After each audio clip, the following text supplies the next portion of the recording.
क्योंकि जिस तरह से इनके एक वरिष्ठ नेता ने ये कहा कि हमें कोविड से लेना देना नहीं।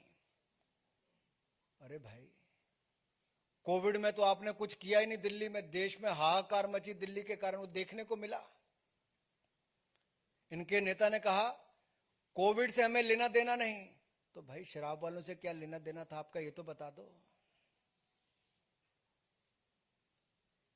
मेरा इनसे एक और सवाल है कि आखिरकार शराब माफिया को बगैर कैबिनेट अप्रूवल के 144 करोड़ रुपया क्यों वापस किया?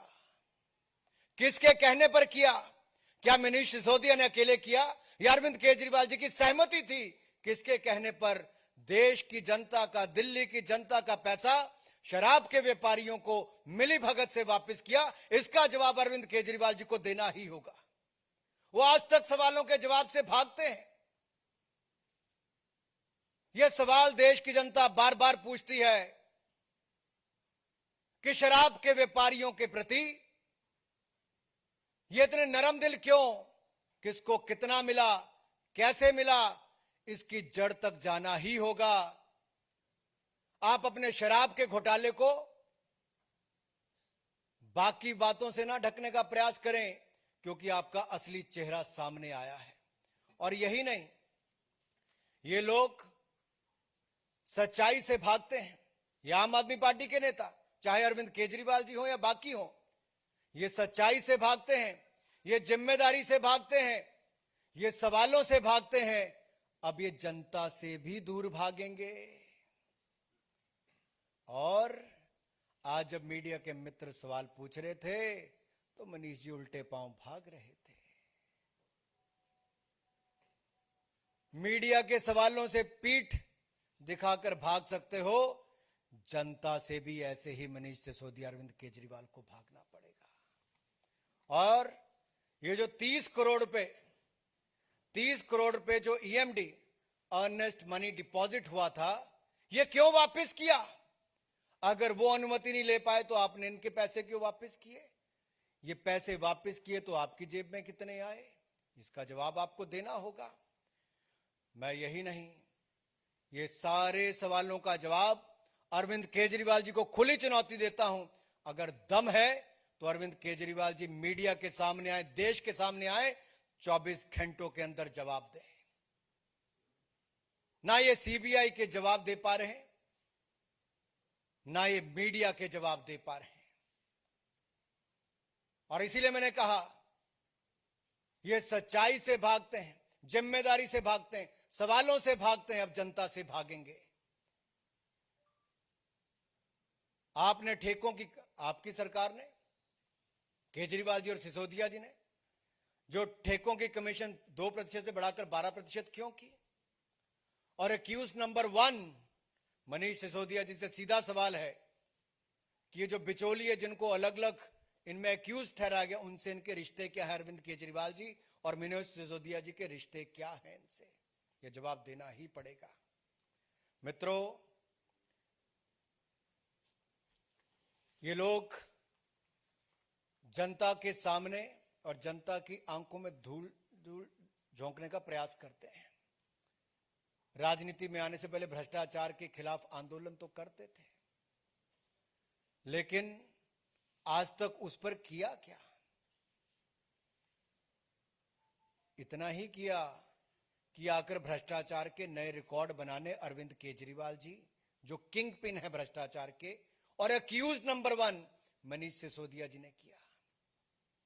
और मनीष सिसोदिया ने अब अपने नाम के स्पेलिंग भी शायद चेंज कर लिए हैं। अब इनका अगला आ गया है MONEY, मनी।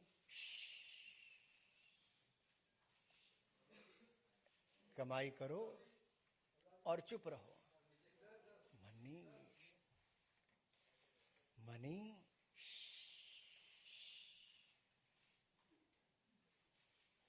ये है, घोटाले करो, उल्टे पांव भागो, जनता को पीठ दिखाओ, मीडिया के सवालों का जवाब न दो, और कोई महिला पत्रकार पूछे तो उसको लताड़ करके धमकी देने का काम करो। इससे निंदनीय बात कुछ नहीं हो सकती। महिला सशक्तिकरण तो दूर, महिलाओं को अपमानित कैसे करते हैं ये आम आदमी पार्टी के नेताओं ने दिखाया है। मुझे इतनी बात कहनी थी, आप अपनी बात कह सकते हैं। मेरा विनम्र निवेदन होगा माननीय आदेश गुप्ता जी से, पहले हम तीनों लोगों के वक्तव्य दिलवा देते हैं, पुनः आप अनुराग जी से सीधा सवाल कर सकते हैं। माननीय आदेश गुप्ता जी। धन्यवाद संजय जी। आज की प्रेस वार्ता में उपस्थित केंद्रीय मंत्री और पार्टी के वरिष्ठ नेता श्रीमान अनुराग ठाकुर जी और पार्टी के सांसद और वरिष्ठ नेता श्री मनोज तिवारी जी, सभी मेरे पत्रकार मित्रों को मेरा नमस्कार। अभी बहुत सारे सवाल अनुराग जी ने मनीष सिसोदिया और अरविंद केजरीवाल से किए। किसी भी सवाल का उनके पास जवाब नहीं है। दिल्ली के अंदर नई शराब पॉलिसी जब इन्होंने बनाई थी तो उसकी गुणगान करते ये लोग थकते नहीं थे। पहली प्रेस कॉन्फ्रेंस मनीष सिसोदिया जिस समय कर रहे थे, शराब की नई नीति 21 नवंबर को लॉन्च की, तो पत्रकार ने पूछा आप नई शराब नीति क्यों ला रहे हैं?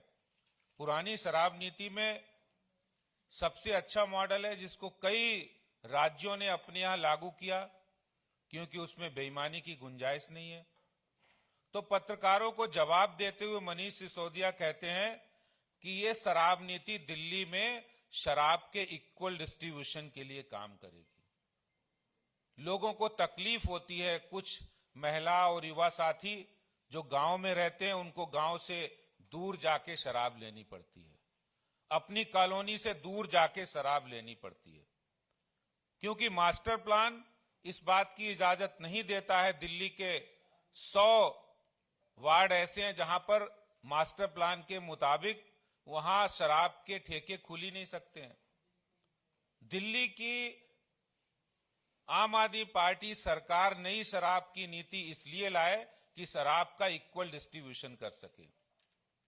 उस जनता को साफ पानी का इक्वल डिस्ट्रीब्यूशन की चिंता नहीं थी, उनको सीवरेज सिस्टम की इक्वल डिस्ट्रीब्यूशन की चिंता नहीं थी, उनको परिवहन व्यवस्था की इक्वल डिस्ट्रीब्यूशन की चिंता नहीं थी, उनको दिल्ली के लोगों को, युवाओं को शराब के नशे में कैसे झोंका जाए इसकी चिंता थी। और जो सवाल आज अनुराग जी ने उठाए, मैं उसमें से 2-3 सवाल और जोड़ना चाहता हूं। क्या वो इस बात का जवाब देंगे कि आपने शराब माफिया को फायदा पहुंचाने के लिए 21 ड्राई डे होते थे? इतिहास में आजादी के बाद पहली बार किसी सरकार ने किसी राज्य में 21 ड्राई डे की संख्या को घटाकर 3 किया। गुरु गोविंद सिंह जयंती, होली, दीपावली, रामनवमी, मुहर्रम, ऐसे त्योहार जो जिन पर्वों पर बिल्कुल शराब बंदी थी, उन त्योहारों पर भी शराब पीने का, खोलने का काम, ड्राई डे की संख्या घटाने का काम क्यों किया? 20,000 करोड़ की शराब बिकती है, इन 18 दिनों में कितने करोड़ों की शराब बिकेगी और ये सारा फायदा किसको होगा? क्योंकि ये आम आदमी पार्टी, केजरीवाल, सिसोदिया, ये सब शराब माफिया को ज्यादा से ज्यादा फायदा पहुंचे इसके लिए किया है। और ये नई शराब नीति की घोषणा करने के बाद हुआ है। और इसी तरह क्या वो इस बात का जवाब देंगे कि उन्होंने जो बियर की इंपोर्ट ड्यूटी उसको गलत तरीके से, गैर कानूनी तरीके से 50 रुपए पर केस कम कर दिया, जो कि बिल्कुल गैर कानूनी था? जवाब नहीं उनके पास।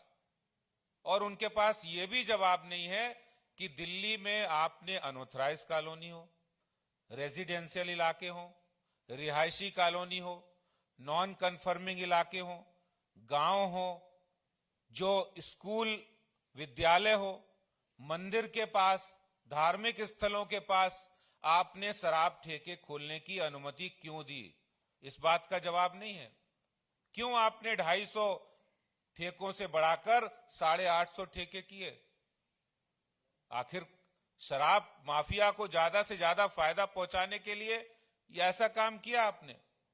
और यही नहीं, जब शराब की नई दुकानें खुल रही थी रिहायशी इलाकों में, जब नए ठेके खुल रहे थे, उस समय जब महिलाएं, वहां की महिलाएं जब विरोध प्रदर्शन कर रही थी, तो आपके शराब माफियाओं के गुंडों ने बाउंसरों द्वारा महिलाओं को पिटवाया गया, उस पर एक शब्द नहीं निकला।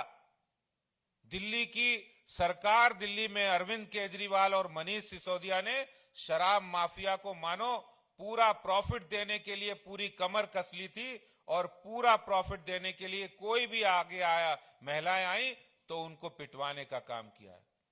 और जब शराब की नई पॉलिसी की सीबीआई जांच हुई तो तुरंत यू टर्न ले लिया। तो आखिर 21 नवंबर से जब शराब पॉलिसी वापस ली तब तक चुप रहे, प्रॉफिट हो रहा है, प्रॉफिट हो रहा है। अचानक से नुकसान होने लगा। दिल्ली के अंदर इस बात का आम आदमी पार्टी सरकार के पास कोई भी जवाब नहीं है कि उन्होंने ऐसा पाप दिल्ली के लोगों के साथ क्यों किया। अब वो बात को घुमाने के लिए दूसरी तरफ बात को, ध्यान को भटकाने के लिए ले जा रहे, लेकिन इस बात का कोई जवाब नहीं है कि हजारों करोड़ रुपए आपने शराब माफिया को चोर दरवाजे से फायदा पहुंचाने के लिए काम किया। दिल्ली की जनता आपसे जवाब जानना चाहती है, भारतीय जनता पार्टी भी आपसे जवाब जानना चाहती है। बहुत बहुत धन्यवाद। मेरा आग्रह होगा माननीय मनोज तिवारी जी से कि आपको संबोधित करें। देखिए, भारतीय जनता पार्टी ये जनहित के लिए काम करने वाली पार्टी है। वहीं आम आदमी पार्टी की सरकार शराब हित के लिए काम करने के लिए प्रसिद्ध हो गई है, लिकर माफियाओं के हित के लिए काम करने के लिए प्रसिद्ध हो गई है। प्रेस कॉन्फ्रेंस में मनीष सिसोदिया जी ने मेरा नाम लेकर के कई बातें कही, मैं उसका डिटेल सिर्फ देना चाहता हूं। देखिए, इसमें कोई दो राय नहीं है कि 3 डायलॉग आम आदमी पार्टी के कभी भुलाए नहीं जा सकते। फर्स्ट, जब गलियों में महिलाएं, जैसा अध्यक्ष जी ने कहा, आदरणीय अनुराग जी ने कहा कि जब महिलाएं चित्कार कर रही थीं क्योंकि उनको डर था कि मेरा बच्चा 18 साल से शराब पीने लगेगा,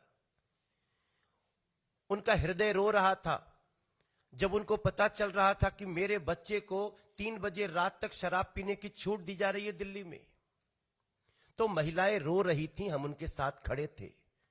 जिस स्कूल के सामने शराब की दुकानें खुल रही थी, मंदिर के सामने, गुरुद्वारे के सामने, मस्जिद के सामने, गिरजाघर के सामने, तो वो सभी रो रहे थे। उनकी हाय लगी है आज आम आदमी पार्टी की सरकार को, मनीष सिसोदिया और अरविंद केजरीवाल जी को। लेकिन पहले कहना कि बेस्ट पॉलिसी, जैसे ही जांच शुरू होती है आबकारी नीति वापस लेके ये कहना एलजी साहब ने ऐसा लाया था, और आज पुनः पीसी में मनीष सिसोदिया के द्वारा कहना कि this is best policy. If this is best policy Manish Sisodia ji, तो फिर जो आप और आपके सभी विधायक कह रहे थे कि 9,500 करोड़ की इसमें रेवेन्यू का हासिल होना है, वो मात्र 1,400 करोड़ क्यों हुआ?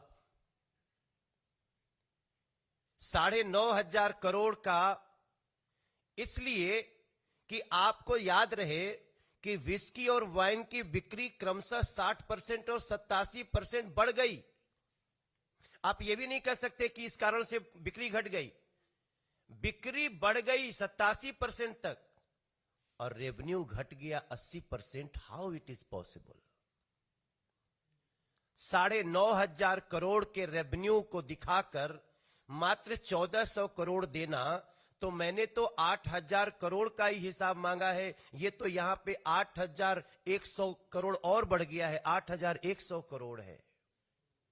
और मुझे लगता है कि दुनिया की कोई ताकत ऐसे भ्रष्ट और अपराधी लोगों को, चाहे वो पद में कितने भी बड़े क्यों न हो, कितने भी बातों को, मुद्दों को भटकाने की कोशिश करे, इस देश का कानून ऐसे लोगों को बख्श नहीं सकता है। और मेरा मानना है कि इसका डिटेल्स उनको देना चाहिए। यह मेरा डायलॉग नहीं है। कल भी जब मैं एक जगह बहस कर रहा था तब भी 9,500 करोड़ का आना था। आज भी मनीष सिसोदिया जी ने कहा this is best policy, then revenue कहां गया? 8,100 करोड़ के रेवेन्यू को किसको दिया? आपने शराब माफियाओं को बांट करके इससे कहीं और जाकर के आप कोई और काम किए हैं क्या? ये हमारा सवाल है। और निश्चित रूप से बहुत सारे हमारे बिंदु थे जो अनुराग जी ने, आदेश जी ने कहे हैं, लेकिन हमें बार बार कहूंगा कि दिल्ली के महिलाओं की, दिल्ली के बच्चों की, दिल्ली के मंदिर वाले, मस्जिद वाले, गिरजाघर, गुरुद्वारे वाले, स्कूल वालों की हाय ने आपको ये कर्म किया है। और अभी आपका इससे भी बुरा होना है, क्योंकि अपराध करने वाले देश में कभी बच नहीं सकते। और हमें इस बात की बहुत प्रसन्नता है कि जांच बहुत अच्छे से आगे बढ़ रही है। हम दूध का दूध, पानी का पानी चाहते हैं। मित्रों, आप एक एक करके माननीय अनुराग जी और दोनों नेताओं से कर सकते हैं। मेरा सर्वप्रथम आग्रह है, अमित, टाइम्स नाउ नवभारत।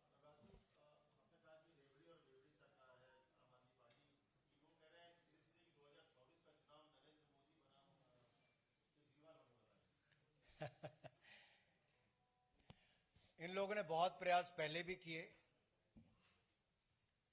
2019 में भी किए, उससे पहले भी किए।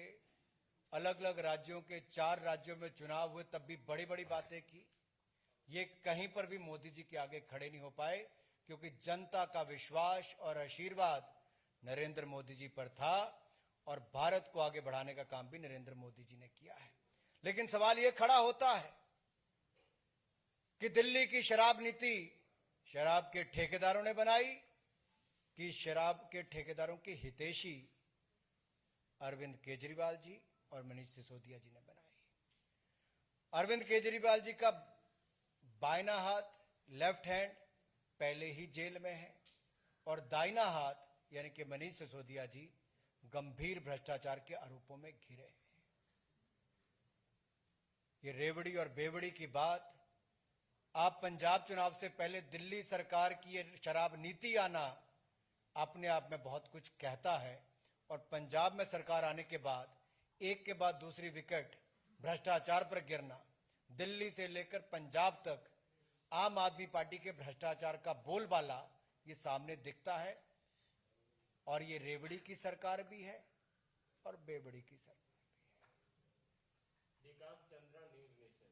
सर, मेरा सवाल है कि मनीष सिसोदिया ने आरोप लगाते हुए कहा कि शराब नीति तो महज बहाना है, क्योंकि जिस तरीके से अरविंद केजरीवाल से चुनौती मिल रही है मोदी जी को, और गुजरात में 10,000 करोड़ का रेवेन्यू लॉस हो रहा है, आबकारी में चोरी हो रही है, उस पर कोई ध्यान नहीं, इस वजह से बेचैन होकर ऐसा किया जा रहा है। आप जरा टीवी